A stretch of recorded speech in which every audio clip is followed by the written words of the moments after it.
சௌமியா வந்து வெஜிடேரியனா நான் வெஜிடேரியனான்னு தெரியாது. நான் வெஜிடேரியன். ஆனால் பேசுகிற ஃபுல்லாக வெஜிடேரியனாக நிறுத்திட்டீங்க. ஆனால் நான் ஒரு நான் வெஜிடேரியன். அதனால ஸ்ட்ராங் நான் வெஜிடேரியன். ஆனால் நீங்கள் பேசிக்கிட்டு இருக்கும்போது கரண்ட் போச்சு. தமிழகத்தில் 24 மணி நேரமும் நாங்கள் மின்சாரம் கொடுத்து கொண்டு இருக்கிறோம். எப்பொழுதும் மின்சாரம் கொடுத்து கொண்டு இருக்கிறோம் பாங்க. ஆனால் மரியாதைக்குரிய உள்துறை அமைச்சர் வந்து லேண்ட் ஆகும்போது மின்சாரம் தடைப்பட்டு போயிடும். அதே மாதிரி இங்க நானும் சகோதரி சௌமியா அவர்களும் இங்க உட்கார்ந்து இருக்கும் போது மின்சாரம் தடைப்பட்டது. நாங்க வாரிசு இல்லாத வாரிசு, அதையும் நான் இங்க சொல்லிக் கொள்கிறேன். அவங்க அப்பா கட்சியில் அவங்க இல்லை, எங்க அப்பா கட்சியில நான் இல்லை. அதனாலதான் அவர் சொல்லும் போது அவங்க அப்பா லெஜிஸ்லேச்சர், இவங்க எக்ஸிக்யூட்டிவ்னு சொல்லும் போது இன்னொன்னே சொல்லிருக்கணும், அவங்க அப்பா காங்கிரஸ், இவங்க பிஜேபி அப்படின்னு சொன்னா. ஏன்னா அப்பா வழியில் வராமல் அப்பா கேட்காமே பெரிய ஆளா வர முடியுன்றதுக்கு நாங்க 2 பேரும் ஒரு எக்ஸாம்பிள்.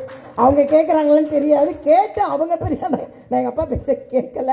ஆனாலும் அவர் சொன்னார், இன்னாரின் மகள். அடிக்கடி ஒன்று சொல்வது உண்டு, மருத்துவம் தானே படித்திருக்கிறீர்கள், தமிழ் நன்றாக பேசுகிறீர்களே, தமிழ் கற்றதனால் தமிழ் பேசுகிறீர்களா என்று என்னை கேட்பார்கள். இல்லை, தமிழ் என்னை பெற்றதனால் நான் தமிழ் பேசுகிறேன்னு சொல்லுவேன். அதனால்தான் அவங்க மதுவிலக்கை பற்றி சொல்லும் பொழுது கூட எனது அப்பாவை அவர்கள் நினைவு கூர்ந்தார்கள். அப்ப 24 மணி நேரம் கரண்ட் இருக்குன்னு சொல்றாங்களே, திடீர்னு கரண்ட் கட் ஆயிடுச்சு அப்படின்னு சொல்லி நான் உடனே ஒரு கமெண்ட் அடிச்சேன். தமிழ்நாட்டில் 24 மணி நேரமும் மின்சாரம் இருக்கிறது என்று மின்துறை அமைச்சரும் சொல்கிறார், முதலமைச்சரும் சொல்கிறார். பாங்க நாம 2 பேரும் வந்த உடனே நீங்க ரயில்வேல என்னெல்லாம் நீங்க சாதிச்சீங்கன்னு சொன்ன உடனே அதை பொறுக்காமல் இங்கே கரண்ட் கட் ஆகி விட்டது அப்படின்னு நான் சொன்னேன்.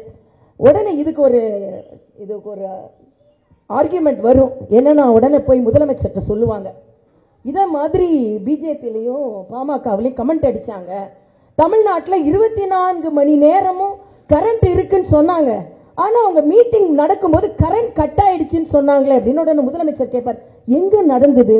ரயில் பவன்ல நடந்தது. ஓ, அப்ப மத்திய அமைச்சர் மீது பழிய போட்டுருவோம், தமிழக அமைச்சருக்கு அதுக்கு சம்பந்தம் இல்லை, மத்திய அமைச்சர் மீது நம்ம பழிய போட்டுருவோம், நல்ல வேளை எந்த இடத்துல நடந்ததுன்னு சொன்னீங்கன்னு சொல்லுவார். ஆக இதுதான் தமிழகத்தில் நடந்து கொண்டிருக்கிறது.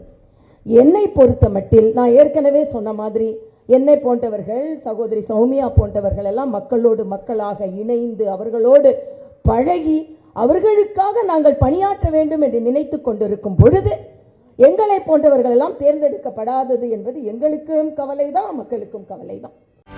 செய்திகளை உடனுக்குடனும் துல்லியமாகவும் தெரிந்து கொள்ள சப்ஸ்கிரைப் பண்ணுங்க.